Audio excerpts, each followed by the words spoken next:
Lumaki sa marangya at komportabling buhay si Alfred. Ang tatay niyang si Emilio ay nagmula sa mahirap na pamilya. Ngunit dahil sa pagsisikap nito, ay nagawa nitong makaahon sa kahirapan.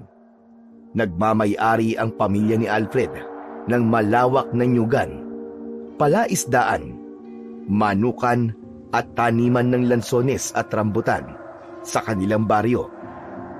Isa lamang ang kapatid ni Alfred. Yun ay ang nakatatanda niyang kapatid na si Andres. Ang kanilang ina naman ay namatay noong binatilyo pa lamang si Alfred dahil sa colon cancer. Dahil bunso, ay lumaki si Alfred na nasusunod palagi ang gusto at luho niya. Hindi niya na itinuloy pa ang kanyang pag-aaral dahil alam niya na kahit hindi siya mag-aral at magtrabaho, ay mabubuhay siya sa dami ng pera ng kanyang ama. Alam ni Alfred na kapag nawala ang kanyang ama, ay dalawa lamang sila ng Kuya Andres niya ang maghahati sa lahat ng ari-arian nito. Hindi man niya nais mamatay ang kanyang ama, ay hindi na siya makapaghintay na mapunta sa kanya ang parte ng kanyang mana. Dumating na nga sa punto na masyado nang sabik si Alfred na makuha ang kanyang mana. Nais niya nang malaman kung magkano ang perang makukuha niya dahil may balak siyang magtungo sa syudad at doon na manirahan. Gusto niya nang umalis sa baryo nila dahil alam niya na mas magandang mabuhay sa lungsod, lalo na kung marami siyang pera. Isang umaga, tahimik na nag-aalmusal sina Alfred at ang kanyang ama na si Emilio. Wala roon ang kapatid niya dahil nakabukod na ito at may sarili ng pamilya. Hindi mapakali si Alfred dahil kanina pa siya may nais na itanong kay Emilio at nag-iipon lang siya ng lakas ng loob. Alfred, iho, ayos ka lang ba? Kanina ka pa parang balisa dyan. May problema ka ba? Wala naman po, Papa. Ano kasi, may gusto lang po sana akong itanong sa inyo. Ano ba yon? Sige lang, magsalita ka. Papa, posible bang makuha ko na po ang mana ko? Natigilan si Emilio at mataman siya nitong tinitigan. Bumakas ang pagtataka sa mukha nito sa tanong na yon ng kanyang anak na si Alfred. Hindi pa posible yun, iho. Makukuha mo lang ang mana mo kapag wala na ako sa mundong ito. Teka, bakit mo nga pala naitanong yan? Mangyaring gusto ko po kasi magtayo ng sarili kong negosyo, Papa. Ayoko pong umasa sa inyo habang buhay. Matagal ko na po itong plano pero wala po akong budget kaya hindi ko magawa-gawa. Hindi ba pinapamahala ko na sa iyo ang manukan? Bakit hindi na lang yun ang hawakan mo? Mas magagabayan pa kita at ng Kuya Andres mo. Hindi ko po gustong manukan, Papa. Ang gusto ko, negosyo na ako mismo ang bubuo. Saka, hindi niyo po ba narinig ang sinabi ko? Ayoko nang umasa sa inyo, lalo na kay Kuya Andres. Panigurado na tutulong nga siya pero marami akong maririnig sa kanya na kung ano-ano.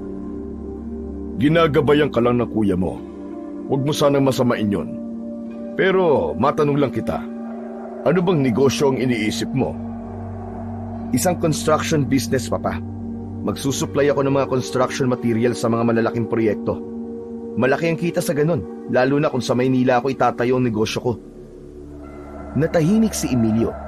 Nahulog ito sa malalim na pag-iisip at dahil doon ay umasa si Alfred na papayag ito sa hiling niya. Iho, hindi simpleng bagay ang hinihingi mo. Alam ko naman yun, Papa. Pero isipin niyo na lang ang magagawa ko kapag nakuha ko ng mana ko. Hindi na ako masasabihan ng ibang kamag-anak natin na palagi na lang akong umaasa sa inyo. Kaya, Papa, ibigay niyo na sa akin ang mana ko kahit buhay pa kayo. Pag-iisipan kong sinabi mong yan, Alfred. Gaya ng sinabi ko, hindi simpleng bagay ang gusto mong gawin ko. Ano bang mahirap sa gusto ko, Papa? Ayaw mo ba na makita ang gagawin ko sa mana ko habang buhay pa kayo? Hayaan mo muna akong pag-isipan ng bagay na yan, anak. Kumain ka na at wag muna natin pag-usapan ang bagay na yan. Bad trip naman, oh. Minsan na nga lang mag-request, hindi pa ibigay. Bagamat hindi nakuha ni Alfred ang sagot na gusto niya, ay alam niyang mas mabuti ng pag-iisipan yon ng tatay niya kaysa sa pagtanggi ang nakuha niya. Ngunit sa puso niya, gusto niyang makuha ang mana niya nang hindi na kailangan hintayin pang mawala ang kanyang ama. Hindi na siya makapaghintay na makaalis sa lugar nila at mabuhay sa makulay at magulong syudad. Sa mga sumunod na araw, walang araw na lumipas na hindi binabanggit ni Alfred sa kanyang ama ang tungkol sa kanyang mana. Sa umaga habang nagkakape, sa tanghali habang kumakain, at sa gabi bago matulog. Lagi niyang kinukulit ang kanyang ama. Ngunit kahit na anong gawin niya, nananatiling matigas si Emilio sa kanyang desisyon na pag-iisipan nito ng gusto ang bagay na yon. Isang umaga, pinuntahan ni Alfred ang kanyang amang si Emilio sa nyugan. Kahit na meron itong kausap, ay sumingit siya at tinanong ito tungkol sa kanyang mana. Papa, napag-isipan niyo na po ba? Pinag-iisipan ko pa rin, iho. Huwag mo ko madaliin. Isang linggo ka na nag-iisip pero wala ka pa ring desisyon, Papa. Ano ba mawawala sa'yo kung ibibigay niyo na? Ako naman na magmamana niyan balang araw eh. Paagahin niyo lang ang pagbibigay sa akin. Iho, hindi mo pa naiintindihan ang bigat ng responsibilidad na dala ng mana na yon. Kailangan ko makasiguro na gagamitin mo yon sa tama. Eh di lumabas din ang totoo. Wala kang tiwala sa akin. Yun na lang ang inihiling ko eh. Hindi niyo pa maibigay. Hindi sa wala kong tiwala sa iyo, iho. Ayoko lang na magkamali ng desisyon dahil may mga maling desisyon na mahirap nang itama. Bakit ba ang tigas niyo, Papa? Para bang ayaw niyo makita akong umasenso ah? Hindi ko man lang maramdaman na sinusuportahan niyo ako. Akala niyo ba wala akong kakayahang tumayo sa sarili kong mga paa? Hindi sa ganoon, Alfred. Eh ano? Dahil ba gusto niyo akong kontrolin? Gusto niyo bang manatili ako nakakapit sa inyo habang buhay, ganun ba? Hindi sumagot si Emilio. Tinitigan lang nito si Alfred. Nakita niya sa mga mata ng kanyang ama ang pangunawa imbis na magalit ito sa mga sinabi niya. Ang damot niyo, Papa! Ang damot niyo! Akala ko ba mahal niyo ako? Pero bakit ayaw niyo suportahan ng pangarap ko? Hindi ko kailangan sagutin ang tanong mong yan, iho. Alam mong hindi mo dapat kine-question ang pagmamahal ko sa'yo. Pakiramdam ni Alfred ay mauubusan na siya ng pasensya sa kanyang ama. Paulit-ulit na lang kasi ang pagsasabi nito na pinag-iisipan pa nito ang desisyon niya. Parang sirang plaka ang kanilang usapan at sa bawat pagtanggi ng kanyang ama, lalong tumitindi ang inis ni Alfred. Ilang araw na lang at sasapit na ang ika-27 kaarawan ni Alfred. Sa loob ng ilang araw, hindi na niya muling binanggit ang tungkol sa kanyang mana. Pero sa pagkakataong yun, ay may bago na naman siyang hiling kay Emilio. Nasa hapagkainan silang mag-ama habang pinagsasaluhan ang masarap na hapunan. Habang abala si Emilio sa pagkain, ay bumuntong hininga si Alfred at tumikhim upang kunin ang atensyon ni Emilio. Papa, may gusto po sana akong hilingin sa paparating na birthday ko. Sana naman pagbigyan niyo na ako at wag na kayong tumanggi. Ano ba yon, Alfred? Gusto ko po ng engranding selebrasyon. Yung hindi basta-basta. Engranding selebrasyon? Oo, Papa. Gusto ko na dito ganapin sa mansyon natin. Sa may poolside. Tapos may live band. Gusto ko maraming pagkain. Lechon, seafood buffet, pati imported na alak. Dapat bumabaha. Gusto ko may fire dancers din para mas maganda ang ambience. Iimbitahan ko ang lahat ng mga mayayaman kong kaibigan. Kaya ayoko mapahiya, Papa. Siyempre, kailangan may mga VIP guests. Yung mga kakilala nating negosyante at politiko, iimbitahin ko na rin. Napataas ang kilay ni Emilio na para bang hindi ito sigurado kung seryoso o nagbibiro lang si Alfred. Sandali lang, iho. Parang masyado naman yatang magarbo yan para sa isang kaarawan. Ayaw mo bang magbakasyon na lang sa ibang bansa? Deserve ko naman siguro yun, Papa. Hindi ba hanggang ngayon wala pa rin kayong desisyon sa request ko na makuha ng mana ko? Baka naman pati sa request ko na engranding birthday celebration biguin niyo pa rin ako. Tahimik lang si Emilio na nakatingin kay Alfred. Alam ni Alfred na pinag-iisipan nito ang kanyang sinabi. Kung hindi niyo man ako matulungan sa pangarap kong negosyo, at least hayaan niyo ako mag-celebrate ng birthday ko sa paraang gusto ko. Isang beses lang naman ito sa isang taon, Papa. Pag-iisipan ko, pero umasa ka na magse-celebrate tayo ng birthday mo dito mismo sa mansyon. Pero hindi ko may papangako na maibibigay ko ang gusto mo sa araw na yon. Hanggang sa sumapit na ang gabi ng kaarawan ni Alfred, lahat ng request niya ay ibinigay ni Emilio, kaya masayang masaya siya. Tulad ng kanyang hiniling, ginanap yun sa mansyon nila sa may poolside. Merong live band at samot-saring pagkain. Merong lechon at seafood buffet. Dumating ang kanyang mga dating kaklase, ibang kilalang negosyante at maging mga politiko na inimbitahan niya. Halos buong gabi siyang nagpakasaya. Uminom ng mamahaling alak at nakipagkwentuhan sa kanyang mga bisita. Ngunit sa kabila ng lahat ng kasiyahan, isang bagay ang inaasahan niyang matatanggap mula sa kanyang ama. Isang mamahaling regalo.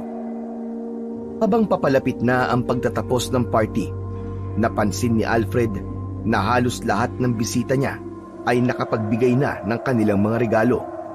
Ang iba ay nagbigay ng designer watches, mamahaling accessories, at maging cash gifts. Ngunit ang kanyang ama, ni isang regalo ay wala siyang natanggap.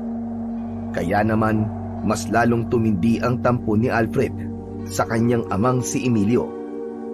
Nang mag-alisan na ang huling grupo ng mga kaibigan ni Alfred, ay lumapit si Emilio sa kanya. Nakapamulsa ito at may seryosong ekspresyon sa muka. Ano, iho? Masaya ka ba sa naging birthday celebration mo? Oo naman, Papa. Pero wala ka pa palang regalo sa akin. Kanina ko pa hinihintay. May regalo ko sa iyo, anak, at ibibigay ko na sa iyo ngayon. Isang bagay na gustong-gusto mo. Agad na nagliwanag ang muka ni Alfred. Talaga, Papa? Ano pong regalo niyo sa akin? Sandali. Huwag mong sabihin yung gusto kong kotse ang regalo mo. Yung Lamborghini. Napailing si Emilio at hindi nito napigilang matawa ng bahagya. Hindi, anak. Hindi kotse ang regalo ko sa iyo. Ha? Yun lang naman po ang gusto ko ngayon. Iho, pumapayag na akong ibigay sa iyo ng maaga ang mana mo. Napag-isipan ko na yon at nakapag-desisyon na ako na pagbigyan ka sa gusto mo, Alfred. Natigilan si Alfred. Saglit niyang inisip kung tama ba ang narinig niya mula sa kanyang ama. Sandali. Totoo ba yan, Papa? Oo, iho. Pero sana ay gamitin mo yon sa maayos. Huwag mong sayangin, anak. Pinaghirapan ko ang mana mo na yon para sa iyo at sa kapatid mo. Labis ang tuwa ni Alfred at hindi niya na napigilang mapangiti ng malaki. Sa wakas, makukuha na rin niya ang mana niya nang hindi na niya kailangan maghintay na mawala ang kanyang ama. Maraming salamat, Papa. Pero pwede bang i-convert mo na lang lahat sa pera para magamit ko na kagad sa negosyong gusto kong itayo? Kung yan ang gusto mo, ipapaasikaso ko na kagad sa abogado ang lahat para maibigay na sa iyo ang parte mo sa mana. Sa sobrang saya ni Alfred, niyakap niya ang kanyang ama. Isang bagay na matagal niya nang hindi ginagawa. Papa, maraming salamat talaga. Hindi niyo alam kung gaano niyo ako napasaya ngayon, Papa. Tumango lang si Emilio at hindi na ito nagsalita pa. Pero hindi yun pinansin ni Alfred. Ang mahalaga ay makukuha na niya ang kanyang mana at magagawa na niya ang kanyang gusto. Ilang araw matapos ang engranding selebrasyon ng birthday ni Alfred, sinabi ni Emilio sa kanya na pinoproseso na ng abogado ang paghahati ng mana at malapit na niyang matanggap ang kanyang bahagi. Labis ang tuwa ni Alfred sa balitang yon, ngunit hindi naging madali ang lahat. Nang malaman yon ng kanyang nakatatandang kapatid, agad itong tumutol at nagalit kay Emilio. Ayon sa kanyang kuya, kilala niya si Alfred bilang gastador at walang ingat sa paghawak ng pera. Ayon dito, ay sigurado ito na hindi magagamit ni Alfred ng tama ang mana nito. Ngunit buo na ang desisyon ni Emilio at anito ay may tiwala ito kay Alfred. Makalipas ang ilang buwan, natanggap na ni Alfred ang kanyang mana sa pamamagitan ng isang tseke na naglalaman ng milyong-milyong halaga. Halos hindi siya makapaniwala nang mahawakan niya yon. Agad siyang nagpunta sa bangko upang ideposito ang tseke sa kanyang account. Isang umaga, maagang nagising si Alfred. Masaya siya dahil alam niyang yun na ang huling araw niya sa bahay ng kanyang ama. Matapos ang mabilis na almusal, agad siyang nagtungo pabalik sa kanyang silid upang mag-impake. Kumuha siya ng ilang piraso ng mamahalin niyang damit, sapatos at ilang mahahalagang dokumento. Hindi niya balak magdala ng maraming gamit. Nasa bangko na ang kanyang pera at alam niyang kaya niyang bilhin ang kahit na anong kailangan niya pagdating niya sa Maynila. Habang bumababa siya ng hagdan, hawak ang kanyang maleta, ay nakasalubong niya si Emilio. Sandaling nagtagpo ang kanilang mga mata bago nagsalita ang kanyang ama. Iho, saan ka pupunta? Bakit ang laki naman yata ng dala mong maleta? Magbabakasyon ka ba? Pupunta na po ako sa Maynila, Papa. Oo nga pala. Sisimulan mo na ba ang negosyong sinasabi mo? Opo. Iyo, ibinigay ko sa iyo ang mana mo dahil may tiwala ako sa iyo. Sana gamitin mo yun na maayos at huwag mong hayaan na mauwi sa wala ang pinaghirapan ko ng ilang taon. Natigilan si Alfred sa kanyang narinig. Hindi niya nagustuhan ang tono ng kanyang ama na para bang duda pa rin ito sa kanya. Pambihira. Kung talaga may tiwala ka sa akin, bakit mo pa kailangang ipaalala yan? Para kasing hindi ka sigurado kung kaya kong hawakan ang sarili kong pera eh. Sana hindi mo na lang ibinigay ang mana ko kung ganyan din lang naman ang mga sasabihin mo sa akin, Papa. Bahagyang napabuntong hininga si Emilio. Iho, hindi yun ang ibig kong sabihin sa iyo. Tama na, Papa. Huwag na natin pag-usapan yan. Kailangan ko na akong umalis. Hindi na hinintay pa ni Alfred na makapagsalita ang kanyang ama. Dire-diretso siyang lumabas ng bahay at hindi man lang lumingon. Hindi man lang niya naisipang magpaalam ng maayos sa kanyang amang si Emilio. Sa puntong yon, ang tanging nasa isip niya ay ang bagong buhay na naghihintay sa kanya sa syudad. Pagdating ni Alfred sa Maynila, agad siyang nabuhay ng marangyang pamumuhay. Bumili siya ng isang malaking bahay sa isang eksklusibong subdivision. Meron yung sariling swimming pool at pinuno niya ang kanyang garahe ng mamahaling sasakyan. Hindi siya nagdalawang isip na gumastos ng malaki sa mga mamahaling kasangkapan, branded na damit at mga alahas.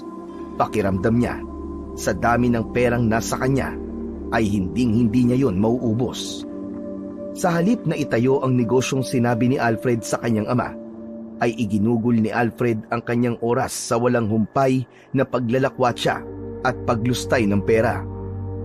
Nagpunta siya sa mga sikat na resort, nagbakasyon sa ibang bansa, at namuhay na parang isang hari. Madalas siyang sumasali sa high-stakes na sugal, at kahit palaging talo, ay hindi niya alintana ang nawawalang pera sa kanya. Naging bahagi ng kanyang gabi-gabing buhay ang pagpunta sa mga mamahaling bar kasama ang mga bago niyang kaibigan, na gaya niyang happy-go-lucky at mahilig sa luho. Umaga na siya kung umuwi. Lasing at pagod si Alfred sa walang katapusang kasiyahan. habang patuloy na nababawasan ang kanyang milyong-milyong yaman. Makalipas ang mahigit 1 taon na walang habas na paggasta, doon lang napagtanto ni Alfred na wala na siyang natirang pera.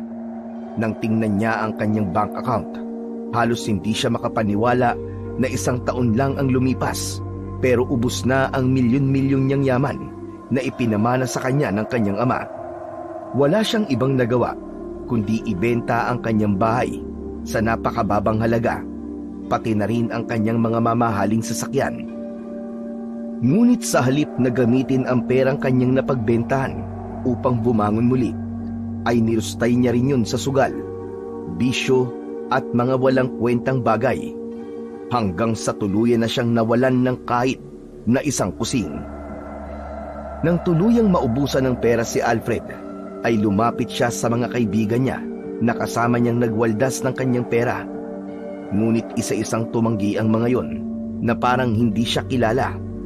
Naisip niyang bumalik sa kanyang ama, ngunit hindi niya yun nagawa kagad dahil sa matinding hiya. Alam niyang binigo niya ito at sinayang ang tiwalang ibinigay nito sa kanya.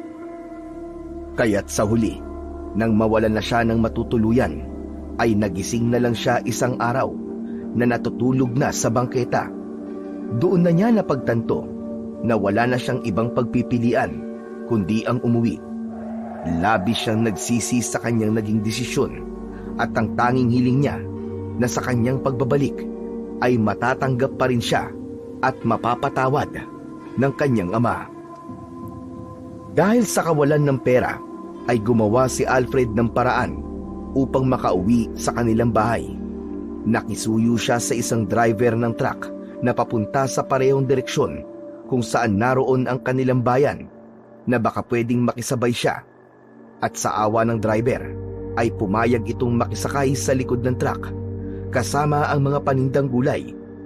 Kahit hindi komportable, mas pinili ni Alfred na tiisin yun kaysa maglakad ng malayo. Ngunit sa kalagitnaan ng biyahe, bigla na lang tumigil ang truck sa isang liblib na daan. Nasiraan yun, at ayon sa driver, ay hindi yun kagad maayos. Walang nagawa si Alfred kundi bumaba at maglakad kahit gabi na. Sana naman may dumaan na sasakyan at pumayag na makisakay ako. Malas talaga. Bakit kasi nasiraan pa yung truck na yun eh? Habang naglalakad sa kalsadang napapaligiran ng kakahuyan, ay nakaramdam ng antok si Alfred. Dahil wala siyang makitang kabahayan, ay nagdesisyon siyang matulog sa ilalim ng isang malaking puno. Sa pag-aakalang ligtas siya, ipinikit niya ang kanyang mga mata at hinayaan ang pagod na dalhin siya sa mahimbing na pagtulog. Ngunit ilang saglit lang ang lumipas, ay nagising si Alfred sa tunog ng mga yabag sa paligid. Nang idilat niya ang kanyang mga mata, napanganga siya sa takot dahil nakapaligid sa kanya ang ilang nilalang na may mahahabang kuko, matutulis na pangil at mapupulang mga mata. Mga aswang ang mga yon. Mabilis siyang bumangon at tinangkang tumakbo, pero masyadong marami ang mga aswang. Sinubukan niyang lumaban, ngunit isang matandang lalaking aswang ang lumapit sa kanya at hinipan siya ng pulbos sa kanyang muka. Nalanghap niya ang pulbos at sa isang iglap lang ay biglang lumabo ang kanyang paningin. At bago pa niya maunawaan ang nangyayari, ay bumagsak na ang kanyang katawan sa lupa. Ang huling bagay na naaalala niya bago siya tuluyang mawalan ng malay ay ang malademonyong halakhak ng matandang aswang na unti-unting lumapit sa kanya. Umaga na nang muling nagkamalay si Alfred, at ang unang naramdaman niya ay ang matinding kirot sa kanyang ulo. Napapikit siya saglit at hinayaan niyang mawala ang pananakit ng kanyang ulo, at saka siya tuluyang dumilat. Tumingin siya sa paligid at doon niya napagtanto na nasa loob siya ng isang kulungan na yari sa makapal at matitibay na kawayan. Nakatayo ang kulungan sa malawak na lupa, at may iba pa roong kulungan na may mga tao ring nakakulong. May mga tao siyang kasama sa kulungan, mga matatanda, lalaki, babae, at kahit mga bata. Lahat ay may takot at pagod sa mga muka. Mabilis na bumangon si Alfred at lumapit sa gilid ng kulungan. Malakas niya yung niyugyug, ngunit hindi niya yun nagawang sirain. Muling sinubukan ni Alfred na sirain ang kulungan at sinipa pa niya yun, ngunit hindi natinag ang kulungan hanggang sa nagsimula na siyang sumigaw. "Tulungan niyo ako! Tulungan niyo ako! Palabasin niyo ako rito!" Ngunit walang sino man ang sumagot. Tahimik lang ang lahat ng tao na naroon na nakatingin sa kanya, na para bang tinakasan na ng pag-asa ang mga ito. Sa inis at takot, muli niyang sinubukang yugyugin ang kulungan, ngunit isang boses ng batang lalaki ang pumigil sa kanya. Huwag mo nang sayangin ang lakas mo, kuya. Mamaya, kakailanganin mo yan. Napatingin si Alfred sa nagsalita. Isang payat na batang lalaki na sa tingin niya ay 10 taong gulang ang nakita niyang nakaupo sa isang sulok. Madungis ito at mukhang matagal nang hindi nakakakain ng maayos. Lumapit si Alfred sa bata dahil yun lamang ang nagsalita sa dami ng mga taong kasama niya sa kulungan. "Anong lugar ba to, Toy? Nasaan ako?" Nasa lugar ka kung saan mga aswang ang namumuno at tayo mga tao ang mga alipin nila. Magsasalita pa sana si Alfred, ngunit hindi niya na yun nagawa nang makita niyang may mga lalaking papalapit sa kulungan. Sa unahan ng mga lalaki ay may isang lalaki na matangkad. Kayumanggi ang balat at ang katawan ay malaki at maskulado. Malamig ito kung tumingin at seryoso ang muka. Tumigil ang lalaki sa harap ng kulungan at tumingin ng diretso kay Alfred. Ikaw ba ang bagong biyag dito? Anong pangalan mo? Alfred. Ako si Alfred. Ako naman si Macario. Ako ang supremo o pinuno ng mga aswang sa lugar na ito. Pakawalan mo ako rito! Ayoko dito! Pakawalan mo ako rito!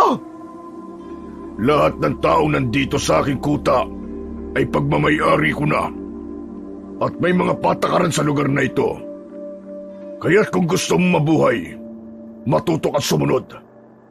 Dito, hindi libre ang pagkain. Kailangan mo magtrabaho para mabuhay. Kung hindi ka kikilos, mamamatay ka sa gutom. At isa pa, huwag mo nang tangkain tumakas. Dahil sa oras na mahuli ka, paparusahan kita sa paraang hindi mo pa nararanasan sa buong buhay mo. Napaisip ng mabilis si Alfred. Alam niyang wala siyang laban kung tatangkain niyang tumakas, kaya sinubukan niyang magmakaawa sa ibang paraan. "Ang tatay ko! Mayaman ang tatay ko! Kung gusto mo ng pera, bibigyan kita ng kahit magkano! Basta palayain mo lang ako dito! Maawa ka na!" Wala akong pakialam sa pera. Hindi pera ang nagpapagalaw ng mundo rito. Kaya walang silbi sa akin, kahit gaano pa karami ang perang meron ka. Matapos yun, ay tumalikod na si Macario at naglakad palayo kasama ang mga tauhan nito. Naiwan naman si Alfred na nakaupo sa lupa. Hindi pa rin siya makapaniwala sa sinapit niya. Wala na siyang pera, wala siyang kakampi, at ngayon, isa na siyang alipin ng mga aswang. Makalipas ang ilang sandali, ay bumukas ang kulungan at agad na pumasok ang ilang lalaki na may hawak na matatalim na itak at mahahabang sibat. Itinulak ng mga ito ang mga nakakulong palabas at pinapila ang bawat isa habang may matinding takot na nakapaskil sa kanilang mga muka. Tahimik ang lahat at takot na takot kahit walang sinasabi ang mga bantay. Maya-maya pa ay naglakad na ang lahat at nakisabay na lang si Alfred dahil wala siyang ideya kung ano ang gagawin nila. Habang naglalakad, nasilayan ni Alfred ang paligid. Malawak ang lupain at sa di kalayuan ay may taniman na mga gulay. Doon din nila ang ilan sa mga bihag kabilang na si Alfred.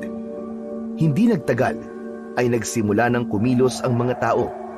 May ilan na nagsimulang magbungkal at magtanim ng gulay, habang ang iba naman ay inaayos ang ilang sira sa mga kubo na naroon. Meron ding nagbubuhat ng malalaking kahoy para yung isang maliit na pamayanan. Ngunit ramdam ni Alfred na yun ay isang piitang walang kalayaan. Sa gitna ng pagmamasid ni Alfred ay lumapit sa kanya ang batang si Toti na may hawak na pambungkal ng lupa. Kuya Alfred, kailangan mong kumilos. Kung hindi ka magtatrabaho, hindi ka makakakain mamayang gabi. Ito ang pambungkal ng lupa, oh. Magbungkal ka para makita ng mga aswang na kumikilos ka. Nagpapatawa ka ba? Hindi ako kailanman nagbungkal ng lupa. Wala akong balak gawin yan. Kuya Alfred, wala kang pagpipilian. Kung gusto mo mabuhay dito, matuto kang makisama at magtrabaho. Hindi sumagot si Alfred. Tinignan niya ang mga aswang na nasa anyong tao na nakabantay sa hindi kalayuan. Hindi niya pa rin matanggap ang kanyang sitwasyon. Hindi ako magtatagal dito at gagawa ko ng paraan upang makaalis at makabalik sa mansyon namin. Marami na nagtangkang umalis sa lugar na to, Kuya Alfred. Pero wala pa nagtatagumpay. Yung iba, napaparusahan ng sobra. May iba rin na pinatay ng mga aswang at ibinaon sa lupa. Nanlamig si Alfred sa kanyang narinig. Hindi niya maiwasang makaramdam ng takot, pero hindi niya hinayaang lamunin siya ng takot na yon at patuloy niyang inisip na kailangan niyang makaalis sa impyernong lugar na yon. Lumayo si Alfred sa bata at nagtungo sa ilalim ng isang matandang puno. Umupo siya sa ilalim nun upang makaiwas sa nakakapasong sikat ng araw. Pinanood niya ang mga taong abala sa pagtatrabaho. Pinagmamasdan niya ang bawat galaw ng mga yon, ang mga pawisang muka, ang mabibigat na kilos, at ang pangamba sa kanilang mga mata. Habang nag-iisip ng paraan upang makatakas, nagulat si Alfred nang lumapit sa kanya si Macario. Matalim ang mga titig na ibinato niya sa lalaki. Kung ako sa'yo, magtatrabaho na ako. Huwag mo akong itulad sa mga taong ginagawa niyong alipin dito. Hindi ako pinalaki ng tatay ko para maging alipin. Kung ano man ang buhay mo sa labas, kalimutan mo na yon. Dito, isa kang alipin. Isa ka ng pag-aari ko. Nagngit-ngit ang mga mata ni Alfred, ngunit hindi siya natinag. Sa halip, tumayo siya at hinarap si Macario ng buong tapang. Para sabihin ko sa'yo, hindi ako magtatagal dito. Makakaalis din ako sa lugar na ito. Tignan na lang natin kung hanggang saan ang tapang mo. Nakangising lumayo si Macario at iniwan si Alfred na lalong nag-apoy ang damdamin. Alam niyang hindi magiging madali ang pagtakas niya, pero mas lalong hindi siya papayag na manatili sa impyernong lugar na yon. Maghapon na walang ginawa si Alfred, kundi ang panoorin ang mga taong nagpapakahirap sa ilalim ng tirik na araw. Pawis na pawis ang mga ito habang nagbubungkal ng lupa, nagtatanim at nagbubuhat ng mabibigat na kahoy para sa mga kubo. Ang iba naman ay patuloy sa paggawa ng kung ano-anong kailangang tapusin na waring sanay na sa ganoong kalakaran. Samantala, si Alfred ay nakaupo lang sa ilalim ng isang puno. Patuloy siyang nag-iisip kung paano makakatakas sa lugar na yon, pero wala siyang maisip na paraan. Hindi nagtagal ay nakaramdam na siya ng pagkalam ng sikmura, ngunit wala siyang nakitang kahit na anong pagkain. Ang tanging bagay na napansin niyang pwede niyang ilaman sa kanyang tiyan ay ang tubig mula sa isang bukal kung saan umiinom ang ibang tao. Wala siyang nagawa kundi magtungo roon upang uminom ng tubig at pansamantalang maibsan ang kanyang gutom na nararamdaman. Nang magsimulang lumubog ang araw, ay tumigil na sa trabaho ang mga tao. Isa-isang pumila ang mga yon sa isang lugar kung saan may namimigay ng pagkain. Napansin ni Alfred na sa unahan ng pila ay may mga nilagang kamote at saging na inaabot sa bawat tao ng isang babae na seryoso ang muka at may mahabang itim na buhok. Nakita niya na pagkakuha ng mga tao sa kamote at saging ay kagad na kinakain ng mga ito dahil sa gutom. Agad na pumila si Alfred at sinabayan ang iba habang unti-unting lumalapit sa pinagmumulan ng pagkain. Sa bawat hakbang, mas lalo niyang naramdaman ang panghihina ng kanyang katawan dahil maghapon na puro tubig lang ang inilalaman niya sa kanyang sikmura. Hanggang si Alfred na nga ang nasa unahan ng pila. Iniabot niya ang kamay upang kunin ang dapat sana ay para sa kanya. Ngunit ang babaeng namimigay ng pagkain ay tumigil at tumingin lang sa kanya ng walang emosyon. Hindi ito nagsalita, hindi gumalaw, at hindi siya inabutan ng pagkain. Ano tinutunga-tunga mo dyan? Akin ang pagkain ko, gutom na ako. Hindi pa rin nagsalita ang babae hanggang sa lumapit na si Macario habang may nakakalokong ngisi sa muka. Wala kang matatanggap na pagkain ngayong gabi. Tiisin mo ang gutom. Ano? Pero gutom na ako. Bakit sila lang ang binibigyan nyo? Hindi ka nagtrabaho maghapon, hindi ba? Sinabi ko na sa'yo na magtrabaho ka, pero pinili mo pa rin na manatili sa ilalim ng puno upang magpahinga. Nakikita namin ang bawat kilos nyo rito, kahit marami kayo. Wala kayong karapatan na gutumin ako. Bigyan nyo ako ng pagkain ngayon din. Kung ayaw mong maparusahan, bumalik ka na sa kulungan mo, dahil kahit maglupasay ka dyan, ay wala kang pagkain na matatanggap. Gigil na gigil si Alfred ng mga sandaling yun. Gusto niyang sumigaw at magwala, pero alam niyang walang saysay kung gagawin niya yon. Wala siyang laban sa mga bumihag sa kanya. Galit na galit siyang lumayo sa pila habang pinipigilan ang sarili na sumabog sa galit. Isang lalaking may dalang sibat ang sumunod kay Alfred upang siguraduhin na babalik siya sa kanyang kulungan. Wala siyang nagawa kundi maglakad pabalik sa loob ng kulungan. Umupo siya sa isang sulok at naramdaman niyang unti-unti siyang nilamon ng kanyang galit at gutom. Makalipas ang ilang minuto, isa-isa nang pumasok ang ibang tao sa kulungan. Lahat ay pagod at kulang na lang ay gumapang sa bigat ng maghapong trabaho.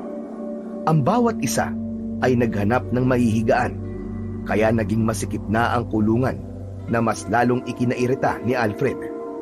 Hindi alam ni Alfred kung paano natitiis ng mga naroon na mahiga sa matigas na kahoy na siyang sahig ng kulungan.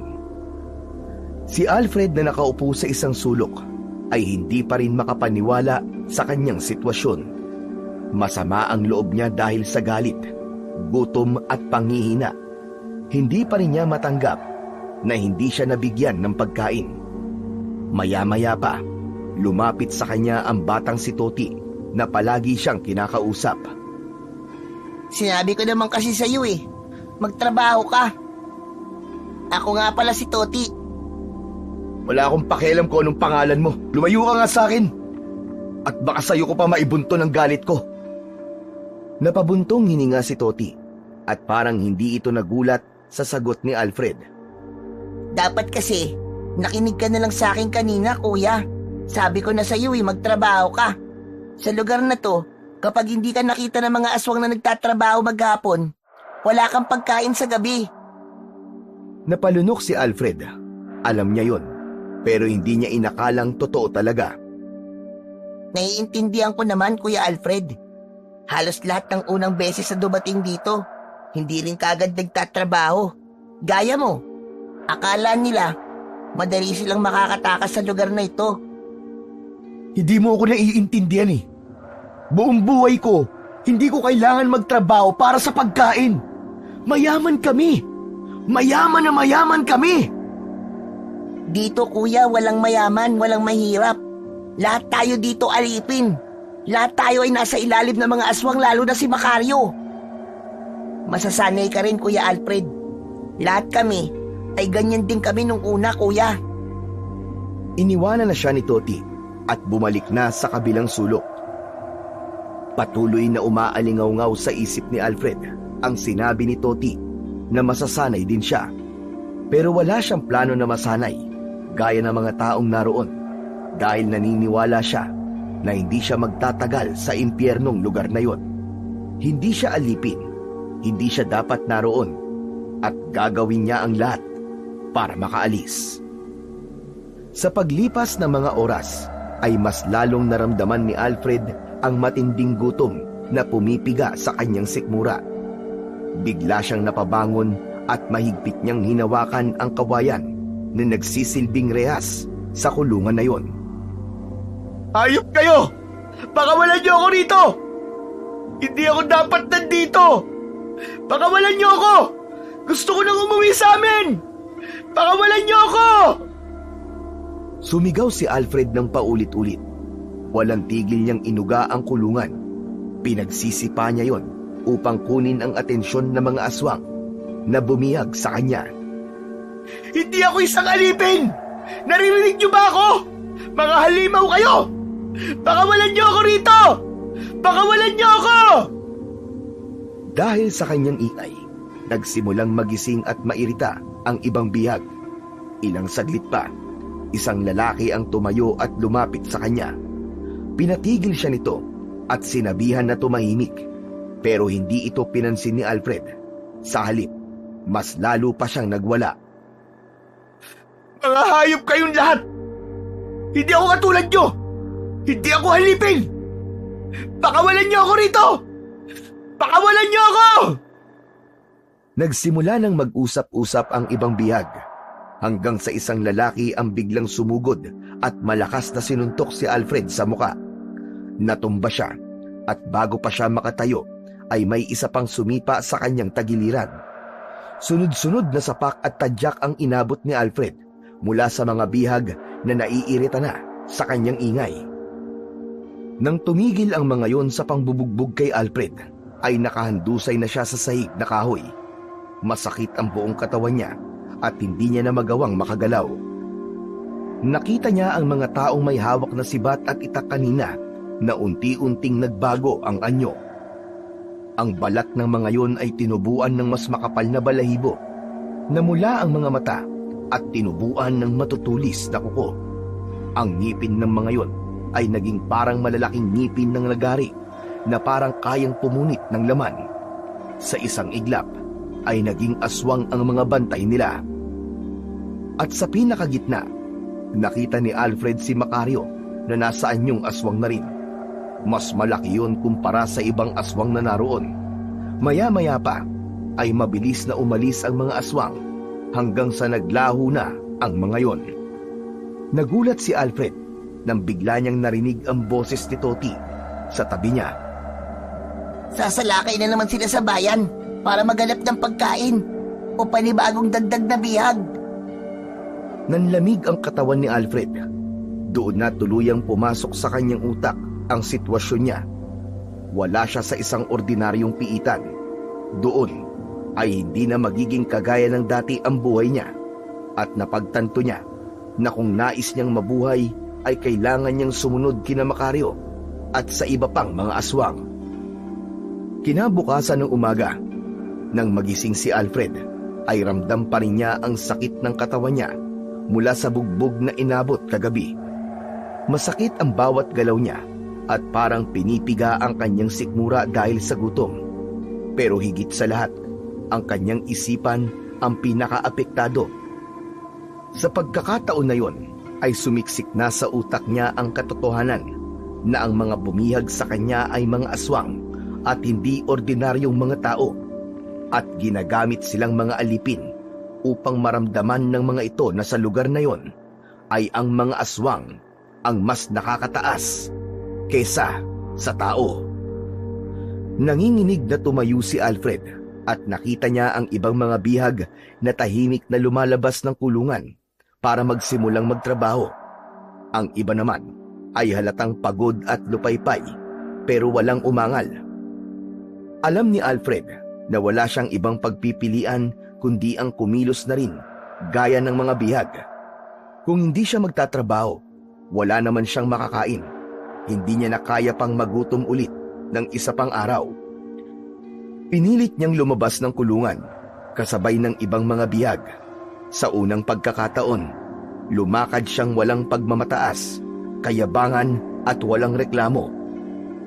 Pagdating ni Alfred sa malawak na lupain, ay hinawakan niya ang isang lumang asarol habang tumutusok sa balat niya ang matinding sikat ng araw. Sinimulan niyang bungkalin ang matigas at tuyo na lupa. Nagpatuloy si Alfred hanggang sa natumba siya dahil sa sobrang gutom at pananakit ng katawan. Halos magdilim na ang paningin niya. May lumapit sa kanya na isa sa mga tauhan ni Macario at agad nitong itinutok ang dulo ng hawak nitong sibat sa kanya. Galit nitong sinabi na tumayo siya at bawal siyang magpahinga. Hindi ako nagpapahinga. Nangihina ang katawan ko sa gutom. Ngunit hindi man lang nagpakita ng awa ang lalaki kay Alfred.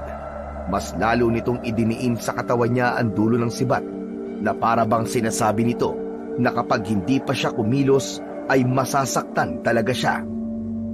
Napakagat ng labi si Alfred. Napatingin siya sa paligid at ang ibang bihag ay tahimik na nagtatrabaho at walang sino mang lumilingon sa kanya.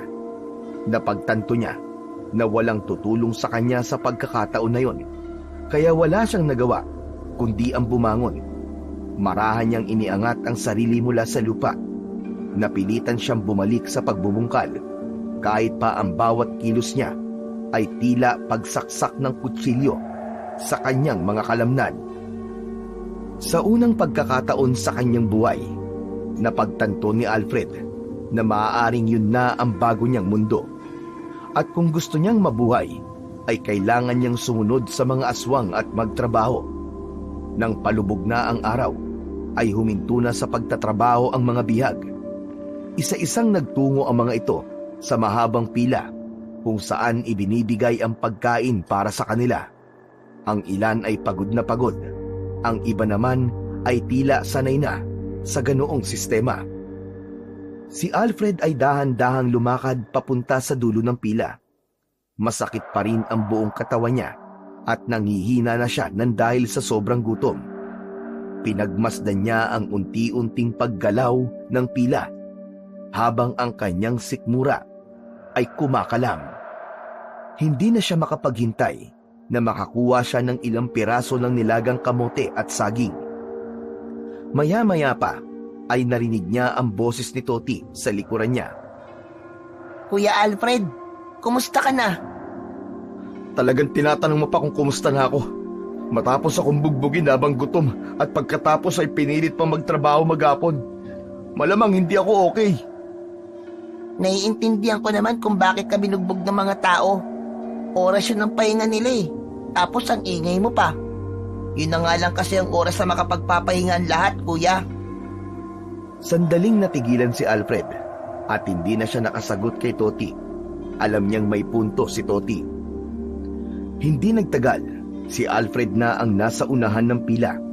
Mabilis niyang kinuha at inabot ang nilagang kamote at saging na saba.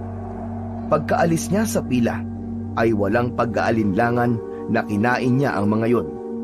Lunok lang siya ng lunok at halos hindi niya na nagawang ngumuya dahil sa labis na gutom. Pero nang matitigan ni Alfred ang hawak niyang pagkain, ay dun siya natigilan.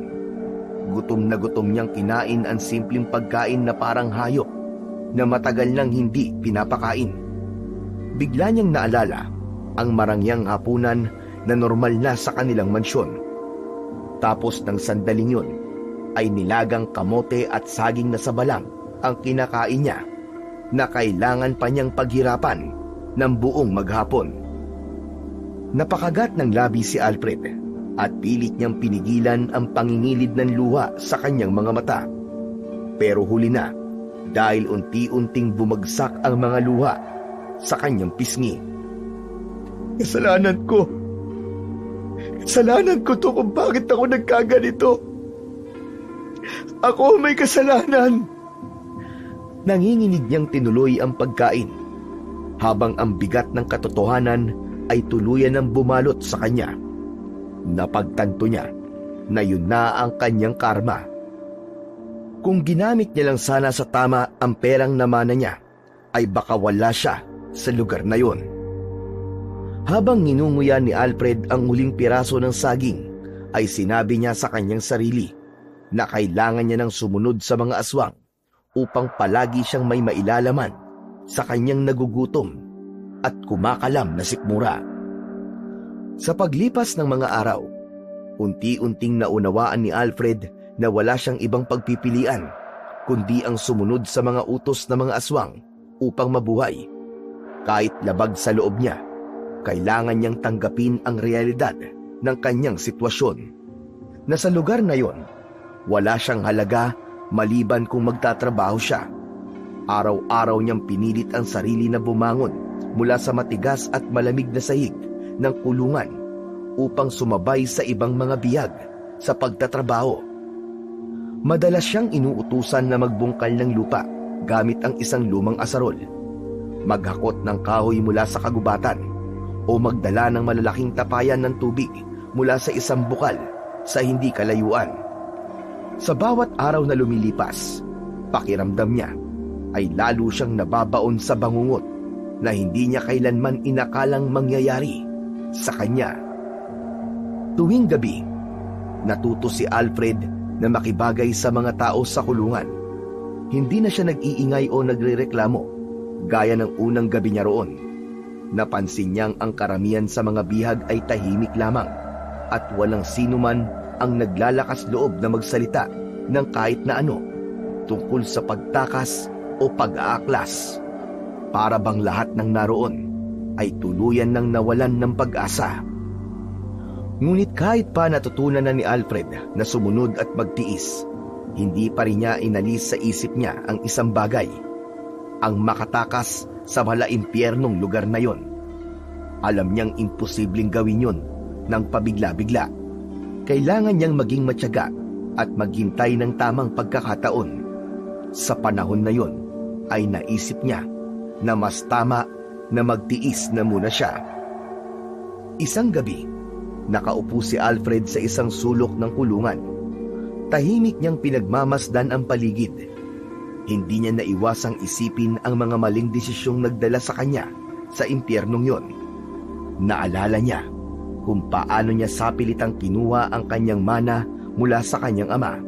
Ang pag-alis niya sa kanilang bahay na puno siya ng yabang at tiwala na kaya niyang mabuhay mag-isa nang hindi umaasa sa kanyang pamilya. Sinayang niya ang lahat ng perang nakuha niya. Nilustay sa luho at bisyo hanggang sa maubos yun nang hindi niya namamalayan.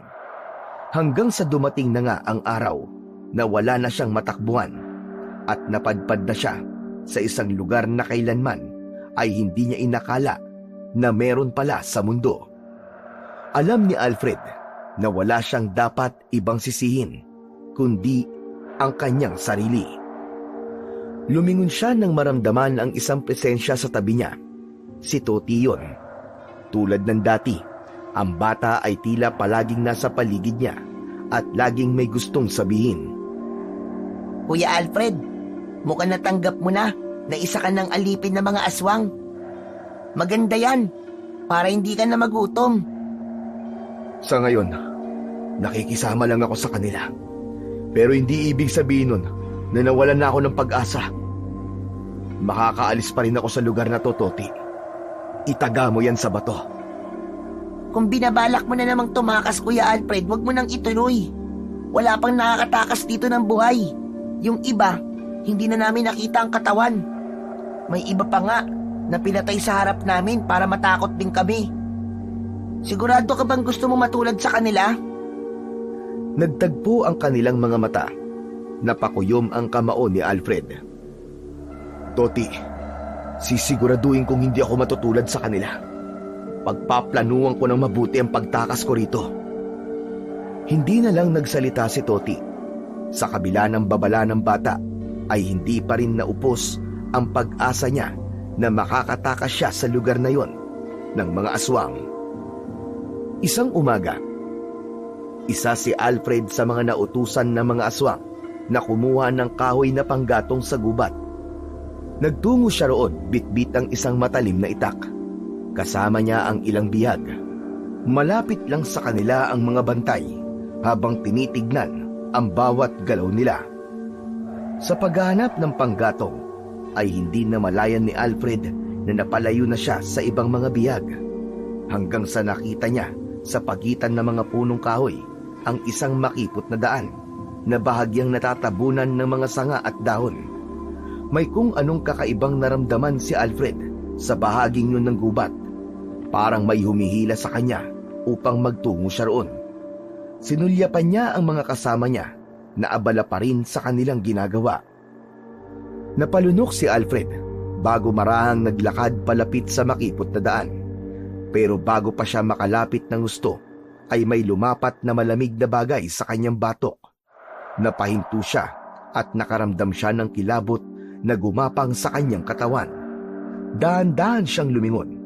Isang bantay ang nasa likuran niya habang nakatutok ang hawak nitong matulis na sibat sa kanyang batok. Hoy!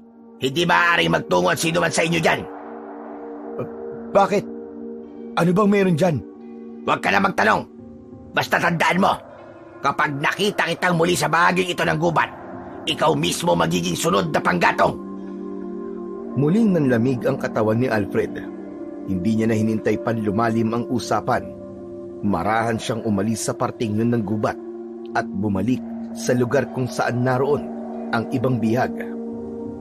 Nang bumalik ang atensyon ni Alfred sa pagputol ng kahoy, ay hindi niya naiwasang mapatingin muli sa makipot na daan. Hindi mawala sa isip niya ang tanong kung anong meron sa bahaging yun ng gubat at bakit mahigpit na ipinagbabawal ang pagpunta roon. Kinabukasan ng umaga, maagang sinimulan ni Alfred ang kanyang gawain tulad ng nakagawian sa mga nakalipas na araw. Hawak ang isang lumang pala. Buong puwersa niyang binungkal ang matigas na lupa. Sa sandaling yun, ay patuloy na iniisip ni Alfred ang makipot na daan sa gubat. Patuloy ang pagtatanong niya sa kanyang sarili kung bakit bawal ang magtungo roon. Napansin ni Alfred si Toti na abala sa pagtatanim. Pasimple siyang lumapit dito habang patuloy sa pagtatanim ang bata. Toti, may itatanong sana ako sa iyo eh. Ano yon, Kuya Alfred? Alam mo ba kung ano nasa dulo ng makipot na daan sa gubat? Natigilan si Toti at saglit na tumingin kay Alfred, saka muling ipinagpatuloy ang pagtatanim. Bakit mo naitanong, Kuya Alfred? Wala lang. Napunta kasi ako rong kahapon habang kumukuha ako ng panggatong. Tapos sabi sa akin ng isang bantay, bawal daw magpunta ron. Sa pagkakaalam ko, papunta raw yun sa lugar ng mga engkantada. Noon, may isang alipin na nagtangkang pumunta ron. Bumalik siya pero wala na siya sa sarili niya. Wala na siya sa katinuan. Simula nun, wala nang sumubok pag lumapit sa bahaging yun ng gubat. Kaya kung ako sa'yo, kung ayaw mo mabaliw, ay huwag ka nang pumunta ron. Baka pagdaroan ka pa ng mga engkantada. Napalunok si Alfred. Lumayo na siya kay Toti bago pa mapansin ng mga bantay na nag-uusap sila. Nang bumalik si Alfred sa pagbubungkal ng lupa, ay hindi pa rin nawala sa isip niya ang tungkol sa lugar na yon. Naisip niya na kung talagang delikado sa lugar na yon, ay bakit hindi na lang bantayan ng mga aswang? Wala kasi siyang nakitang aswang na nagbabantay doon. Naisip niya na hindi lang ang mga tao ang hindi pwedeng magtungo roon, kundi maging ang mga aswang. Sa mga sumunod na araw, palihim na nagtungo si Alfred sa ipinagbabawal na bahagi ng gubat sa tuwing nagkakaroon siya ng pagkakataon. Sinigurado niyang hindi siya napansin ng mga bantay habang dahan-dahang nilalakbay ang makipot na daan. Sa bawat takbang ay tumitindi ang kaba sa kanyang dibdib, pero hindi niya yun pinansin dahil determinado siyang alamin ang sikreto ng lugar na yon. Ngunit sa dulo ng daan, isang malalim na bangin lamang ang bumungad sa kanya. Walang tulay, walang daan sa kabila. Habang lumilipas ang mga araw, patuloy niyang pinagmamasdan ang kilos ng mga aswang. Tuwing gabi ay palaging umaalis ang mga yon kasama si Macario upang magtungo sa iba't ibang bayan para umatake. Napagtanto ni Alfred ang isang bagay, at yun ay hindi sila pinapatay ng mga aswang, hindi dahil sa awa, kundi dahil kailangan sila ng mga ito sa lugar na yon. Sila ang mga aliping nagpapanatili ng pamumuhay ng mga aswang at ang nagpapalakas ng kanilang komunidad. Isang umaga, habang abala si Alfred sa pagtatanim ng binhi ng gulay, ay naramdaman niyang may lumapit sa kanya. Isang anino ang tumakip sa liwanag ng araw, dahilan upang mapatingala siya. Doon ay nakita niya si Macario na nakatayo sa kanyang harapan. Magandang umaga, Macario. Ikinalulugod kong makita kang ganito, Alfred. Mukhang natanggap mo na ang buhay mo rito. Malayong malayo ka na kumpara sa unang araw mo rito. Wala naman akong ibang pagpipilian, hindi po ba? Naisip ko po na wala namang mabuting mangyayari sa akin kung manlalaban ako at hindi susunod sa mga utos nyo. Gusto ko ang sinabi mo. Tandaan mo, kung mananatili kang masunurin, mabubuhay ka rito na matagal. Mas madali ang buhay dito para sa mga taong marunong sumunod. Ipagpatuloy mo lang yan. Sige na. Ipagpatuloy mo ang iyong ginagawa. Hindi na sumagot si Alfred at yumuko na lang. Muli niyang itinuon ang pansin sa kanyang gawain. Hindi nagtagal ay tumalikod na si Macario at naglakad na palayo. Muling nag-angat ng muka si Alfred at unti-unting tumalim ang mga mata niya habang pinagmamasdan ang papalayong figura ng supremo ng mga aswang. Pagsapit ng gabi, sa loob ng kulungan, isang kakaibang katahimikan ang bumalot sa mga bihag. Maya-maya pa ay nagulat si Alfred nang marinig niya ang pag-iyak ng ilan sa mga bihag. Ang iba naman ay mahigpit na nakayakap sa kanilang sarili habang nanginginig sa takot.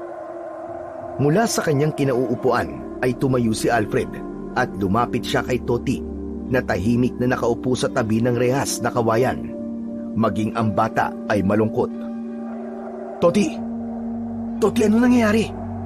Bakit balisa silang lahat? Bakit sila nag-iiyakan? Hindi sumagot si Toti. Tumingala ito sa kalangitan. Sinundan ni Alfred ang tingin nito at doon niya napansin ang isang bagay na hindi niya agad binigyan ng pansin kanina. Bilog ang buwan. Isang napakaliwanag at perpektong bilog na buwan ang nasa madilim na kalangitan. Toti, may kinalaman ba ang bilog na buwan kung bakit sila takot na takot? Oo, Kuya Alfred. Tuwing bilog ang buwan, may ritual na ginagawa ang mga aswang sa lugar na to. Ano? Anong klaseng ritual? Isa sa atin ang iaalay kay Macario. Pinapatay nila ang isa sa mga bihag at inaalay ang dugo sa kanya. Narinig ko noon na sa tuwing nakakainom ng sariwan dugo si Macario kapag bilog ang buwan, ay mas lalo tong lumalakas. Kung ganun, maaaring ako o ikaw ang iaalay mamaya kay Macario? Ganun na nga, Kuya. Kaya lahat ay natatakot kasi walang nakakaalam sa atin kung sino ang iaalay mamaya sa ritual. Biglang nanlamig ang pakiramdam ni Alfred. Parang may dumaloy na yelo sa kanyang mga ugat. Dahan-dahan niyang nilingon ang iba pang bihag. Doon niya napagtanto na hindi pa rin pala sila ligtas sa mga aswang.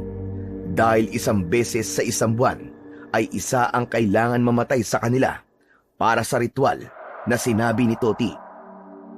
Sa pagkakataon din na yon ay nalaman niya na marami pa siyang hindi alam sa lugar na yon at sa mga bangungot na maaaring mangyari sa kanya mamaya o sa mga susunod na araw.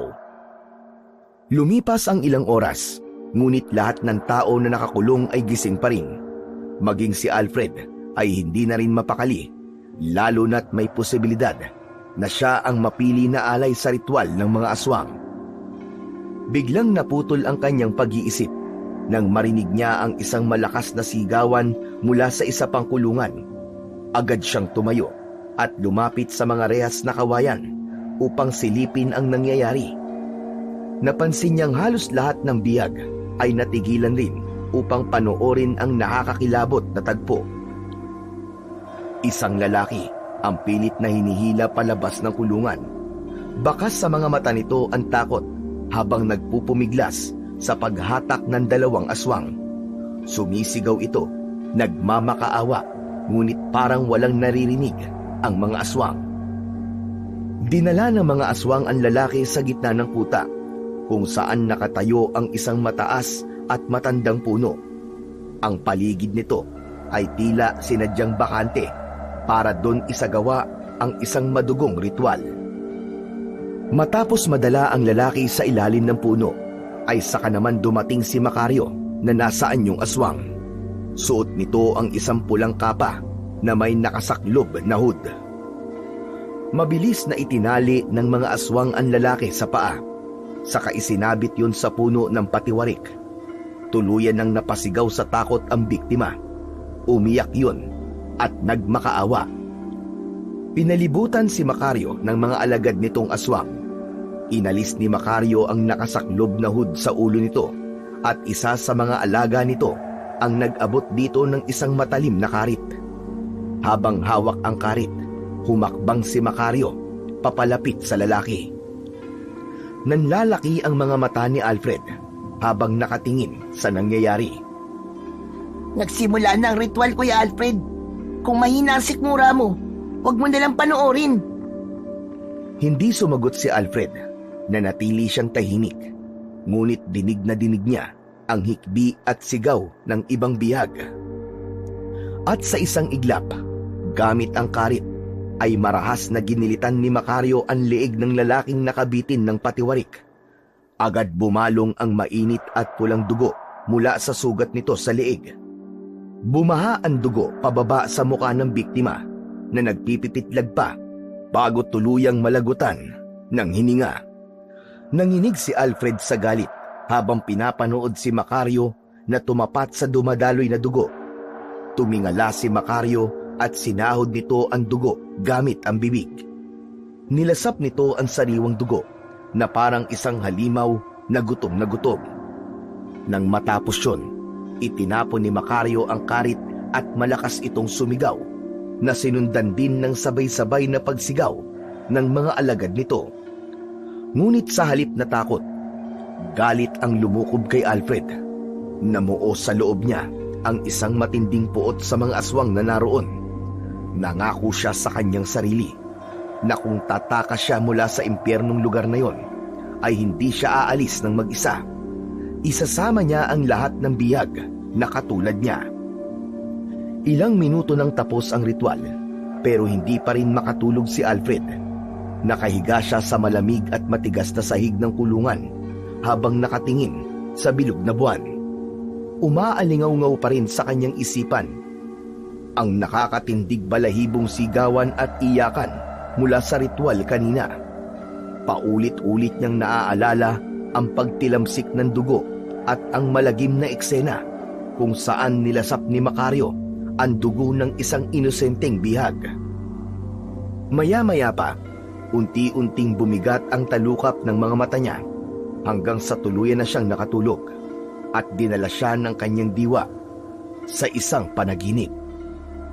Sa panaginip ni Alfred ay naglalakad siya sa gubat. Pamilyar ang lugar at agad niyang napagtanto na yun ang ipinagbabawal na bahagi ng gubat na ilang beses niya nang pinuntahan. Hindi nagtagal, narating niya ang makipot na daan na ilang beses niyang nilakaran noon. Nagpatuloy siya sa paglalakad hanggang sa makarating siya sa gilid ng bangin.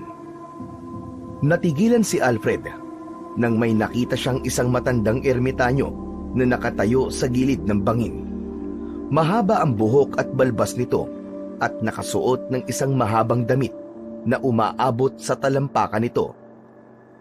Sino ka? Anong ginagawa mo rito? Bukas ng gabi, magpunta ka rito. Kailangan ng simula ng pag-aaklas. Naputol ang panaginip ni Alfred nang bigla siyang nagising. Agad siyang napabalikwas ng bangon, ngunit sa halip na takot, Isang matinding sigla ang pumuno sa kanyang puso. Agad niyang naisip na baka ang panaginip na yon ay isang pangitain upang tuluyan na silang makaalis sa lugar na yon ng mga aswang. Nang sumunod na araw, gaya ng nakasanayan, ay maghapong nagtrabaho si Alfred. Buong araw siyang naghakot ng kahoy, naglinis sa paligid ng kuta ng mga aswang at tumulong sa pagtatanim. Nang magsimula ng dumilim ang paligid at naging abala na ang ibang mga aswang sa pamimigay ng pagkain, sinamantala ni Alfred ang pagkakataon na yon. Pasimple siyang humakbang papalayo at tiniyak niya na walang makakapansin sa kanya. Dahan-dahan siyang lumusot sa pagitan ng mga kubol at tumakbo siya papunta sa gubat. Habang naglalakad si Alfred sa makapal na kakahuyan, bigla niyang naramdaman ang malamig na hangin sa kanyang batok. Napalingon siya at naramdaman niyang may sumusunod sa kanya. Agad siyang nagtago sa likod ng isang puno. Sa lupa, napansin niya ang isang sanga na may matulis na dulo. Dinampot niya yon at naghintay siya ng tamang pagkakataon upang umatake. Narinig ni Alfred ang papalapit na mga yapak. Isang anino ang gumalaw sa kanyang harapan. Sa isang mabilis na kilos, lumabas siya mula sa likod ng puno at itinutok ang matulis na sanga sa taong sumusunod sa kanya. Nanlaki ang mga mata niya nang makita si Toti. Kuya Alfred, huwag mo akong sasaktan! Ako to, si Toti! Toti, anong ginagawa mo rito? Nakita kasi kitang umalis kanina habang namimigay ng pagkain. Saan ka ba pupunta? Kapag may aswang na nakakita sa'yo, sigurado mapaparusahan ka. At kapag minalas-malas ka, baka patayin ka nila. Toti, kailangan ko magpunta sa ipinagbabawal na lugar dito sa gubat. May kutob ako naroon ng sagot kung paano tayo makakalaya rito. Kuya, alam mo ba kung gaano kadelikado ang gagawin mo? Bukod sa baka mahuli ka ng mga aswang, baka paglaruan ka pa ng mga engkantada. Wala na makakapigil sa akin, Toti. Ito na lang ang natitira nating pag-asa. Kaya bumalik ka na rin sa kuta, bilisan mo. Sige na, pabayaan mo na ako sa gusto kong gawin. Hindi ako babalik doon nang hindi ka kasama, kuya. Ang kulit naman. O sige. Alam ko naman na hindi kita mapipilit. Ganito na lang, magbantay ka na lang dito. Kapag may nakita kang aswang, sumigaw ka kagad, ha? Umango si Toti at nagtago sa likod ng puno habang si Alfred naman ay nagpatuloy sa kanyang paglalakad. Tinaak niya ang makipot na daan hanggang sa makarating siya sa bangin. Doon ay nakita niya ang matandang ermitanyo na nakita niya sa kanyang panaginip. Nakatalikod yon sa kanya. Maya-maya pa ay marahang yung humarap sa kanya. Ikaw, hindi ako maaaring magkamali. Ikaw ang ermitanyong nakita ko sa panaginip ko. Masaya ako na nakuha mo ang mensaheng ibinigay ko sa iyo sa pamamagitan ng panaginip, Alfred. Sino ka ba? Bakit mo alam ang pangalan ko at bakit mo ako pinapunta rito? Naglakad ang ermitanyo papalapit kay Alfred at inilahad nito ang isa nitong palad. Doon ay may isang kakaibang kwintas na may kakaibang palawit. Ang palawit ay parang buto ng isang prutas o halaman, ngunit hindi matukoy kung ano ito. Itim ang kulay nun at maraming pahalang na guhit. Oblong ang hugis nun, ngunit matulis ang magkabila ang dulo. Inilahad ni Alfred ang kamay niya at inilagay naman ng ermitanyo doon ang kwintas. Ano ho ito, Tatang? Yan ang mutya ng salsagan kalog. Mas makapangyarihan yan dahil binasbasan yan ng mga engkantada na narito sa gubat. Nais kong ipagkatiwala yan sa'yo. Teka, bakit mo to binibigay sa akin? Anong kayang gawin ito? Kapag isinuot mo yan, mapapalakas niya ng iyong katawan, lalakas ang iyong pandinig, at mas bibilis ang iyong pagkilos. Ngunit higit sa lahat, mabibigyan kanya ng tapang na pangunahan ang pag-aaklas laban sa mga aswang. Napatitig si Alfred sa mutya. Desperado na siyang makatakas at mailigtas ang lahat ng bihag na naroon. Kaya kahit hindi siya sigurado kung totoo ang sinabi ng ermitanyo sa kanya, ay kumapit na lang siya sa sinabi nito tungkol sa mutya. Walang pagdadalawang isip na isinuot niya yon sa kanyang leeg. Agad na naramdaman ni Alfred ang kakaibang enerhiya na dumaloy sa buong katawan niya. Para siyang binuhusan ng apoy sa loob. Biglang lumiwanag ang kanyang paningin at tumalas din ang kanyang pandinig. Nakita ng mga engkantada na ikaw ang karapat-dapat na magmay-ari ng mutya ng Salsagan Kalog, Alfred. Sana magtagumpay ka na mapalaya ang mga bihag ng mga aswang. Salamat, Tatang. Iparating niyo rin po sa mga engkantada ang pasasalamat ko. Pero kailangan ko na pong umalis. Baka makahalata na ang mga aswang na wala ako sa kuta nila. Walang problema, Alfred. Sige na, humayo ka na. Tumalikod na si Alfred sa ermitanyo. Ngunit bago pa siya makalayo, ay naisip niyang itanong sa ermitanyo kung paano niya mapapagana ang mutya ng Salsagang Kalog. Ngunit sa kanyang paglingon, ay wala na roon ang ermitanyo. Imposibleng mawala yun ng ganong kabilis. Kaya napagtanto niyang mahiwaga ang ermitanyo na kanyang nakausap. Mabilis na bumalik si Alfred sa pinagtaguan ni Toti. Nang makita siya ni Toti, agad itong tumayo at lumapit. Akala ko kung ano na nangyari sa'yo, kuya. Ang tagal mo. Tara na, Toti. Kailangan na natin bumalik sa kuta. Bilisan natin! Hinila ni Alfred sa braso si Toti at mabilis silang tumakbo pabalik sa kuta ng mga aswang. Habang tumatakbo, ay nagtanong pa rin si Toti. Ano ba nangyari doon, kuya? May nakita ka ba? Malapit na tayo makalaya, Toti. Makakabalik na tayo sa mga pamilya natin. Ano? Paano? Nakuha ko ang isang bagay na magiging susi natin para makalaban sa mga aswang. Ano? Anong bagay yung kuya? Saka na ako magpapaliwanag sa'yo. Bilisan na natin. Ano ba yan, kuya? Nakakabiting ka naman eh. Hindi na ito pinansin ni Alfred. Ang nasa isip niya ay ang makabalik na kagad sila sa kuta bago pa may makapansin sa kanilang pagkawala. Ilang saglit pa, natanaw na nila ang kuta ng mga aswang. Nakita nila, kaunti na lang ang pila ng mga bihag na naghihintay ng kanilang pagkain. May ilang aswang pa ring nagbabantay, ngunit karamihan ay abala sa pamamahagi ng pagkain. Dahan-dahan silang humalo sa hulihan ng pila at pinanatili nila ang natural na pagkilos para hindi sila mahalata. Buti na lang, walang nakapansin sa atin. Akala ko talaga mabubuking na tayo, kuya. Tumingin si Alfred sa paligid at hinawakan niya ang bagay na nakasabit sa kanyang leeg. Naramdaman niya ang init at lakas na nagmumula roon. Ipinasok niya yon sa loob ng kanyang damit upang walang ibang makakita ng mutya ng Salsagang Kalog. Makalipas ang ilang oras, ay tulog na ang lahat ng biyag sa kulungan na kinaroroonan ni Alfred. Ngunit si Alfred ay gising na gising pa rin. Nakaupo siya sa isang sulok habang mahigpit na hawak ang mutyang nakasabit sa kanyang leeg. Paulit-ulit na umaalingaw-ngaw sa isip niya ang lahat ng sinabi sa kanya ng ermitanyo. Tumingin siya sa paligid at nakita niya ang payat na katawan ng mga bihag. May awang humaplos sa puso niya. Sa tagal na niyang nabubuhay, ay noon lang siya nagkaroon ng pakialam sa ibang tao. Noong nasa mansyon pa siya ng kanyang ama, ay tanging sarili lang niya ang kanyang iniisip.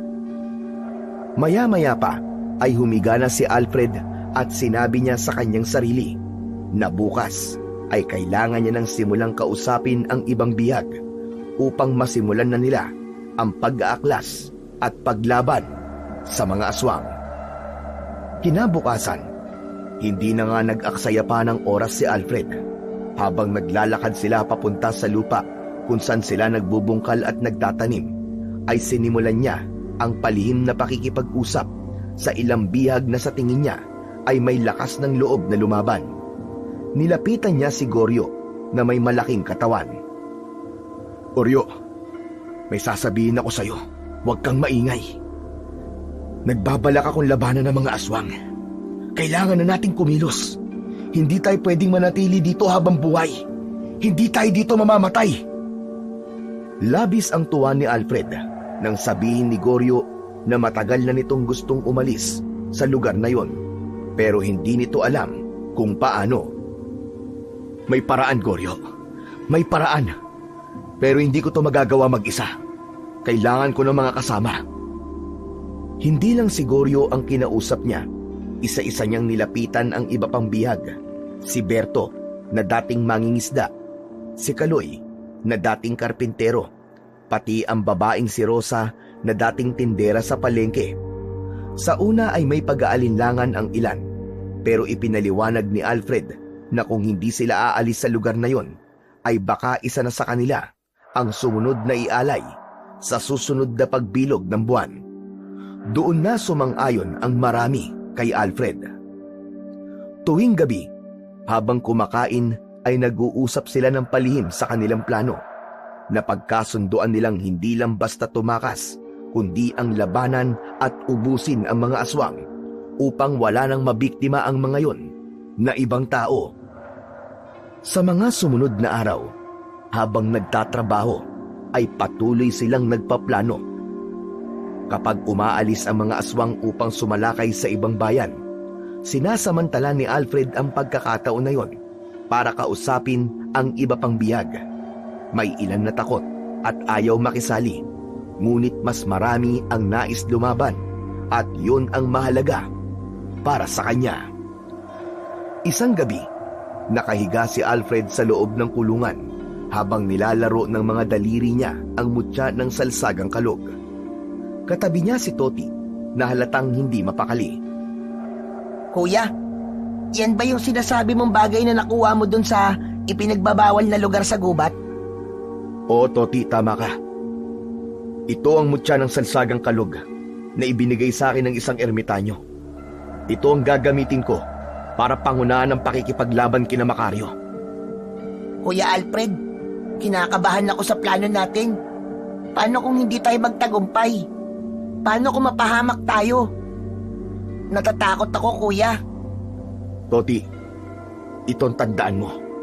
Mas nakakatakot kung habang buhay tayo mananatili sa impyernong lugar na ito. Gusto mo bang hintayin na lang natin ang araw na maging alay tayo ng mga aswang na yung kay Macario sa tuwing bilog ang buwan? Ayoko mamatay dito, Kuya Alfred. Kaya nga lalaban tayo, di ba? Alam mo, ang dami ko nang nagawang mali sa buhay ko. Ang dami kong desisyon na pinagsisihan ko. Pero ang pinakamalaking pagkakamali ko, hindi ako naging mabuting anak sa tatay ko. Hindi ko alam kung kaya ko pang bumawi sa kanya. Pero baka huli na ang lahat. Baka kahit magbalik pa ako sa amin, ay hindi niya na ako tanggapin.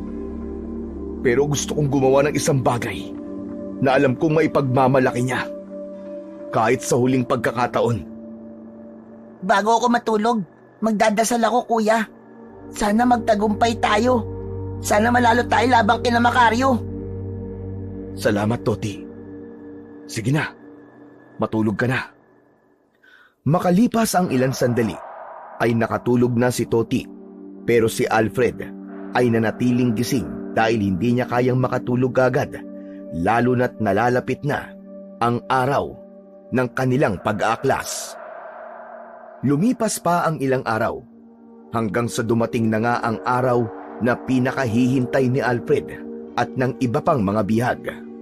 Mas naramdaman ni Alfred ang lamig ng hangin nang matapos ang kanilang trabaho.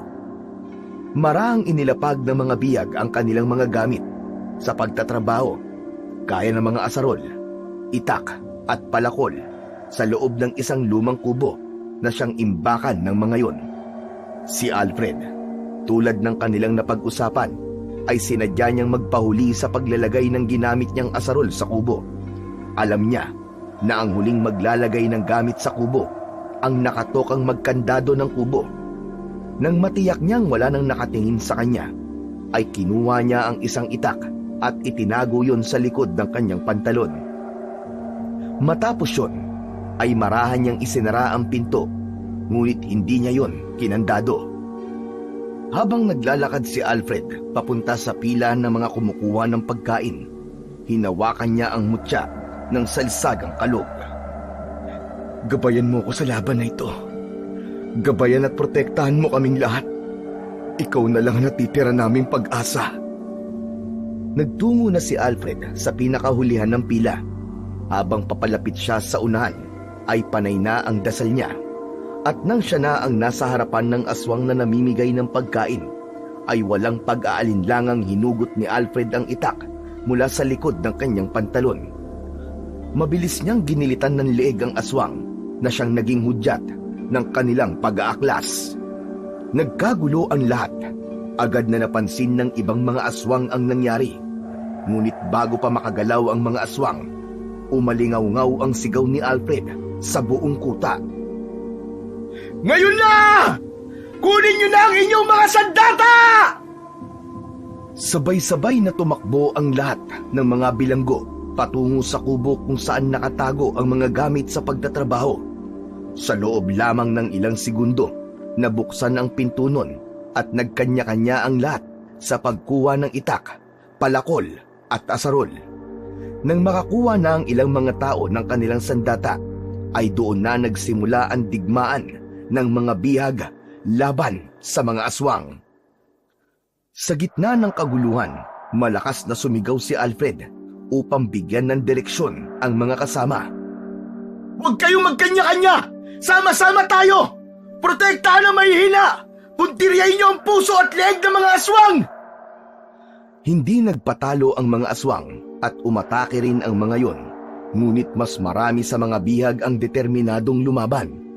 Isang matandang magsasaka ang gumamit ng kanyang asarol para atakihin ang isang aswang. Isang babae naman ang buong lakas na inundayan ng itak ang dibdib ng isa pang aswang. Ngunit lahat ay natigilan sa pagdating ni Macario na nasa anyong aswang. Tumayo si Macario sa gitna at matalim na tinignan ang mga bihag. Mga walang utang na loob! Pinakain ko kayo! Hinayaan ko kayo mabuhay sa aking mundo! Tapos ganito lang ang isusukli niyo sa akin! Anong utang na loob ang sinasabi mo, Macario? Ninakaw mo ang aming kalayaan! Ikinulong mo kami sa impyernong lugar na to at ginawa mo kaming alipin para sa pansarili mong interes! Kaya wala kaming utang na loob sa'yo, demonyo ka! Napansin ni Alfred ang pag-atras ng ilang bihag. Ramdam niya ang takot ng mga ito kay Macario. Mga kasama, huwag kayong matakot! Mananalo tayo sa laban na to kung magtutulungan at magkakaisa tayong lahat! Ikaw ang may pakaranan lahat ng ito, Alfred! Ang dapat sa'yo ay mamatay! Hindi na sumagot pa si Alfred at sinugod na niya kagad si Macario upang ipakita sa mga kasama niya na walang dapat ikatakot ang mga ito kay Macario. Naramdaman niya ang kakaibang lakas na dumaloy sa kanyang buong katawan mula sa mutya ng salsagan kalog. Tinarget ni Alfred ang leeg ni Macario, ngunit mabilis nitong naiwasan ang pag-atake niya. Hindi sumuko si Alfred. Sa pangalawa niyang pagsugod ay inilagay niya ang buong puwersa sa kanyang braso at hinataw ang dibdib ni Macario. Tumama ang talim ng itak sa dibdib nito at nag-iwan ng malalim na sugat. Napaurong si Macario habang matalim ang tingin kay Alfred. Nakita niyo na, mga kasama! Hindi siya ganun kalakas gaya ng akala natin! Lumaban tayo! Huwag tayong matakot sa kanila! Nang makita ng mga bihag na nasugatan ni Alfred si Macario, ay nakita ni Alfred na nagising ang natatagong tapang ng mga bihag. Muling nagliyab ang kanilang determinasyon na lumaban para sa kanilang buhay at kalayaan. Nag-umapaw ang sigawan, galit at pagiganti ng mga bihag. Ang mga bihag na dating takot at walang laban ay naging parang mga mandirigma na walang takot na nakipaglaban sa mga aswang. Habang abala ang iba sa pakikipaglaban, si Alfred naman ay nakatutok kay Macario. Sa kabila ng sugat ni Macario ay hindi ito nagpakita ng panghihina. Sa halip, lalo pa itong nagalit. Ikaw, Alfred, ikaw ang dahilan ng lahat ng ito. Sisiguraduhin kong pagsisisihan mo ang lahat ng ito. Tapos na kami matakot sa'yo, Macario. Ngayong gabi, sinisiguro ko na makakalaya na kami sa'yo! Mahigpit na hinawakan ni Alfred ang itak at huminga siya ng malalim. Ramdam niya ang matinding enerhiyang dumadaloy sa kanyang buong katawan mula sa mutya ng salsagang kalog. Ang enerhiyang yon ang nagbigay ng lakas at nagpagaan sa kilos ni Alfred. Sa isang iglap, sumugod si Macario kay Alfred. Napakabilis ni Macario at halos hindi ito mahagip ng mata ni Alfred. Ngunit dahil sa gabay ng mutya, mabilis na naiwasan ni Alfred ang bigwas ng matatalas na kuko ni Macario. Mabilis siyang gumulong sa gilid at sumugod pabalik. Inundayan niya ng saksak ng itak ang tagiliran ni Macario. Bumaon ang talim ng itak sa katawan ni Macario, ngunit hindi yun naging sapat upang mapatumba niya si Macario. Sinubukan ng supremo ng mga aswang na sakmalin si Alfred, ngunit mabilis niyang naiwasan ang pag-atake nito. Mabilis na pinaikot ni Alfred ang itak sa kanyang kamay at muli siyang nagpakawala ng matinding pag-atake. Isang malalim na sugat ang iniwan niya sa balikat ni Macario na naging dahilan para mapasigaw ito sa labis na sakit. Sa galit ni Macario ay ubod lakas nitong sinuntok si Alfred at hindi yun nagawang iwasan ni Alfred. Tumama ang suntok na yun sa dibdib niya at tumalsik siya palayo at bumagsak siyang pasadsad sa lupa. Bahagyang kinapos sa paghinga si Alfred. Malakas na humalakhak si Macario na parabang nanalo na ito sa laban. Hinawakan ni Alfred ang mutya ng salsagang kalog at sa pagkakataon na yon ay mas lalo niyang naramdaman ang kapangyarihan ng mutya. Nag-alab muli ang kanyang katawan sa kakaibang determinasyon na kanyang nararamdaman. Mabilis siyang tumayo at ang nasa isip lang niya ng sandaling yun ay kailangan niya nang tapusin ang laban. Huminga ng malalim si Alfred at muling umatake. Sa pagkakataon na yon ay mas mabilis na gumalaw si Alfred. Nilagpasan niya ang mabibigat na atake ni Macario at sa wakas, nakita niya ang kanyang pagkakataon nang sandaling bumaba ang depensa ng supremo ng mga aswang. Sa isang mabilis na paggalaw, umiwas si Alfred sa atake ni Macario at sa kanya itinarak ng malalim ang itak sa tagiliran ni Macario. Pumalaw sa sakit si Macario, ngunit hindi pa tapos si Alfred. Muli niyang ibinaon ang talim ng itak sa balikat ni Macario. Nang bumagsak si Macario sa lupa, ay halos wala na itong lakas. Lumapit si Alfred sa harap ni Macario at tinignan ito ng matalim. At sa huling pagkakataon, itinaas ni Alfred ang kanyang itak. At isang napakalakas na taga ang pinakawalan niya na siyang pumutol sa ulo ni Macario.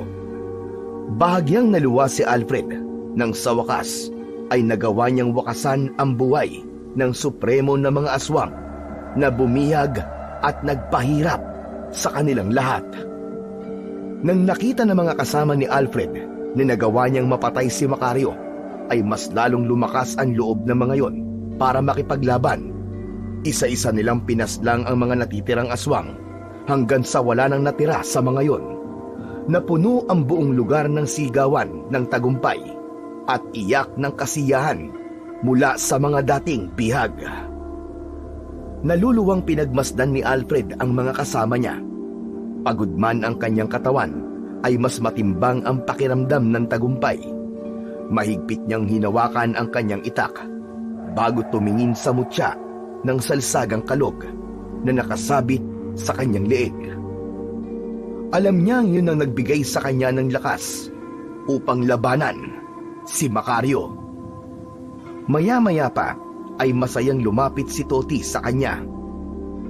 Kuya Alfred! Kuya Alfred! Maraming salamat. Kung hindi dahil sa'yo, hindi kami magkakaroon ng tapang na lumaban. Wala yun, Toti. Isa pa. Tayong lahat ang naging dahilan kung bakit malaya na tayo ngayon. Kung hindi tayo nagkaisa, ay malamang bihag pa rin tayo ng mga demonyong aswang na yan. Pero ikaw ang naging dahilan kung bakit kami lumaban, kuya. Ikaw ang nagbigay sa amin ng pag-asa. Salamat, Toti. Kailangan din natin pasalamatan ang mutya ng Salsagang Kalog. At ang ermitanyo nagbigay nito sa akin. Hindi lang ako ang pinutrektahan nito, kundi tayong lahat. Malaya na tayo, Toti. Malaya na tayo. Makakauwi na tayong lahat. Nang sabihin ni Alfred ang huling pangungusap, ay napansin niya na biglang nalungkot si Toti. Oh, bakit, Toti? Anong problema? Kasi kuya, wala naman na akong uuwian eh. Ha? Teka, anong ibig mo sabihin? Nung kinuha kami ni nanay ni Macario sa bahay namin, ay pinatay nila si tatay. Si nanay naman, inalay nila sa ritual bago pa kami dumating dito, kuya. Natahimik si Alfred. Ramdam niya ang bigat ng pinagdadaanan ng bata. Alam niyang walang salitang makakapagpagaan ng sakit na yon. Hanggang isang bagay ang kanyang naisip. Yumukod siya at ipinatong niya ang isa niyang kamay sa balikat ni Toti. Kung ganon, sumama ka na lang sa akin, Toti. Ano, kuya? May bahay kami, Toti. Hindi kita hayaang mag-isa. Simula ngayon, pamilya na kita. Doon ka na lang tumira, kasama ko at ang tatay ko. Kuya? Oo, pambawi ko to sa'yo. Dahil ikaw ang unang kumausap sa akin nung napunta ako dito. Kahit palagi kitang sinusungitan nun, hindi mo pa rin ako nilayuan. Salamat! Salamat, Kuya Alfred! Maraming salamat sa'yo! Tumulo ang luha ni Toti, hindi dahil sa lungkot, kundi dahil sa sobrang saya. Hindi na nito napigilan ang sarili at niyakap na nito ng mahigpit si Alfred. Hinaplos naman ni Alfred ang likod ng bata na para bang sinasabi niya na kailanman ay hindi na mag-iisa si Toti. Matapos ang lahat ay nagkanya-kanya na ng uwi ang lahat ng mga bihag. Ang ilan ay naglakad ng magkakasama, habang may iba namang tahimik na naglakad palayo. Dala ang sakit ng pagkawala ng mahal sa buhay sa lugar na yon. Si Alfred at Toti naman ay magkasamang naglakbay pa uwi. Nagawa nilang makiusap sa isang driver ng truck na ihatid sila sa pinakamalapit na barangay sa baryo ni na Alfred. At mula roon ay naglakad na sila papunta sa mansyon ng tatay ni Alfred. Nakilala naman si Alfred ng gwardiya na nasa gate, kaya pinapasok siya nito. Hindi napigilan ni Alfred ang maging emosyonal habang naglalakad siya palapit sa mansyon na matagal niya nang hindi nakita. Pagkapasok nila sa sala, ay agad niyang nakita ang kanyang amang si Emilio na nakaupo sa sofa habang nagbabasa ng dyaryo. Hindi makapaniwalang napatayo si Emilio habang nakatingin kay Alfred. Nanlalabo ang paningin ni Alfred dahil sa luha na tuluyang kumawala sa kanyang mga mata. Papa! Patawad po, Papa! Naubos ko po ang lahat ng perang minana ko sa inyo. Ginamit ko po ang pera sa pagwawalda sa mga walang kakwenta-kwentang bagay. Alam ko pong wala na po akong mukhang maiharap sa inyo. Pero gusto ko po sanang bumalik dito sa bahay. Kahit gawin niyo po akong isang alila, gagawin ko po. Basta't makabalik lang po ako dito. Pumikit si Alfred at inihanda ang sarili sa galit ng kanyang ama. Mabilis na lumapit si Emilio kay Alfred at niyakap siya ng mahigpit. Wala akong pakialam sa perang yun, anak. Walang araw na lumipas na hindi ko ipinagdasal na muli kang bumalik. Patawarin niyo ako, Papa. Patawarin niyo ako. Tama na. Tama na, anak. Huwag ka nang umiyak. Ang mahalaga, natagpuan mo ang daan pabalik sa bahay natin. Masaya ko na inako mo ang iyong pagkakamali. Tutulungan kitang magsimula ulit, anak. Hindi na nakapagsalita si Alfred. Ang lahat ng kanyang takot, pagsisisi at pangungulila ay naglaho sa isang yakap. Maya-maya ay tinawag ni Emilio ang mga kasambahay at inutusan nito ang mga yon na katayin ang pinakamalaking baka at anito ay kailangan nilang maghanda ng masasarap na pagkain dahil bumalik na ang anak niyang si Alfred. Hindi makapaniwala si Alfred sa bilis ng pagtanggap ng kanyang ama, kaya napagtanto niya na walang magulang ang kayang tiisin ang anak. Pero madalas ay may mga anak na kayang tiisin ang magulang. Hindi man kagad natanggap ng kanyang kapatid ang pagbabalik niya, kalaunan ay natutunan nitong muling buksan ang puso para sa kanya. Ang kapatid pa nga niyang matanda ang tumulong sa kanya upang pamahalaan ang kanilang manukan na siyang naging bagong simula para kay Alfred. Pumayag si Emilio na doon na rin manirahan si Toti sa kanilang bahay at itinuring nila itong tunay na bahagi ng pamilya. Pinili nina Alfred at Toti na ilihim ang tungkol sa kuta ng mga aswang sapagkat alam nilang mahihirapan ng iba na paniwalaan yon. Ngunit isang bagay pa rin ang patuloy na nagpapaalala kay Alfred sa lahat ng kanyang masalimuot na pinagdaanan. Ang mutya ng salsagang kalog. Para kay Alfred ay hindi lamang yun isang makapangyarihang mutya, kundi isang simbolo ng kanilang paglaban at paglaya mula sa kasamaan.